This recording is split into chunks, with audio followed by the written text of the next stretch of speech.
Tonight's the night we'll make history.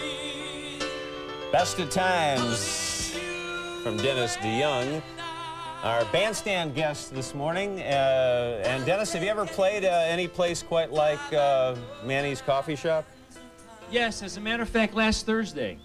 Oh, where did you play? You're on the deli circuit now? We were at we were over at Shlomo's. Oh, good. That's a nice venue. I got an agita there, I'm telling you, still to this day I can't get rid of it. Want to take a call?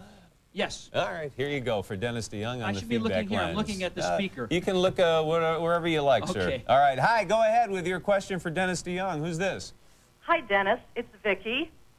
Hi, Vicki. Do you have fond memories of The Wizard of Oz and the Groucho Marx-like wizard you sort of wrote a script for? Explain this. Yeah, what's going on here? Dennis was the music teacher.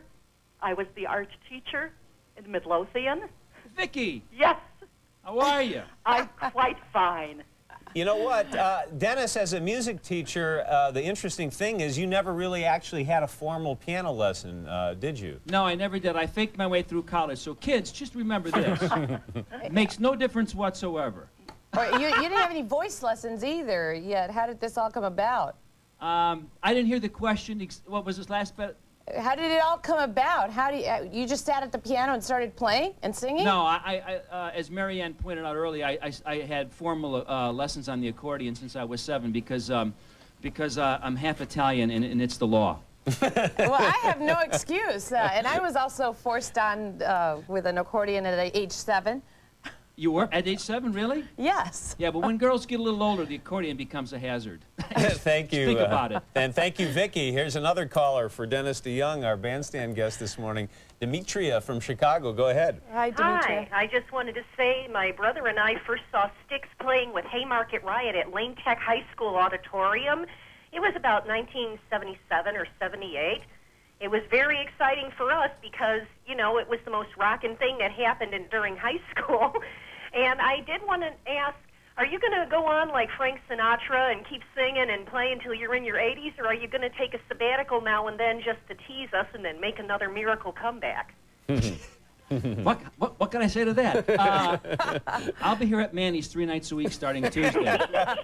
And then we're moving down to Cape Luciano. Okay. Just kidding. Hey, Dennis, do you remember, thanks for the call, I remember emceeing a show with you guys in Wilderness Road at Lane Tech. Remember that? You were there that night? I think so. I think I said, here they are, which is my only, that's right. it's my only talent. Here they are. You were at WLS at the time. That's right, exactly. You know the first time we met? Do you remember the first time we met? I don't think so. No. No. Let's keep that between us. Come on, tell us about it, Dennis. Danny Thomas did a... St. Jude? That's right. Yeah, we right, played a thing with Danny Thomas, and you were the host that night. I remember that clearly. I remember meeting Danny Thomas. Oh.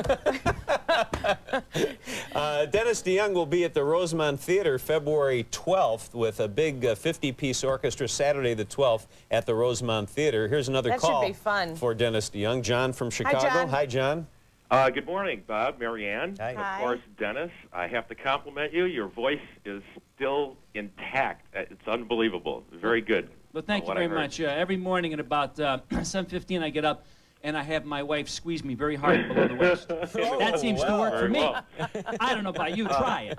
Even Now, if you originally, can't sing, it I talked to doesn't the hurt producer, anything. and I was going to ask a question about the origins of Wooden Nickel Records, because I heard a rumor that, like, you guys, like, started that label with somebody, like, because you couldn't get a record deal in California. But before we get to that, Bob brought up, like, you know, venues you played at, and I know the smallest venue you've ever played at.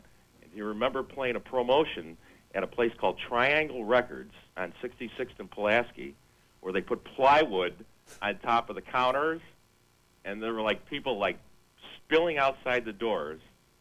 People around here have, and the wooden nickel question will have to get answered off the air, I think, but people around here really remember more than the performer, don't they, Dennis? Especially in Chicago. Yeah, you know, of course, Styx is a South Side band, and we go back, you know, all the way until like 1968, 69. We were playing a lot of the local gigs.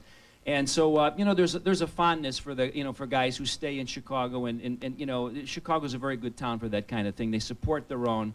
And you know, it's been really good for me. And, you know, and every time I come on a show, people always have fond memories about, you know, money I owe them from the 70s and things like that. Yeah, maybe that's where the wooden nickel came from, huh? We did not start Wooden Nickel Records. We were signed to Wooden Nickel Records, and it was true that we could not get a record deal on the West Coast. But later on, we did. That changed. Well, you proved them wrong in L.A., huh? By the way, yes, we did. Thanks for your call. Thank you, John.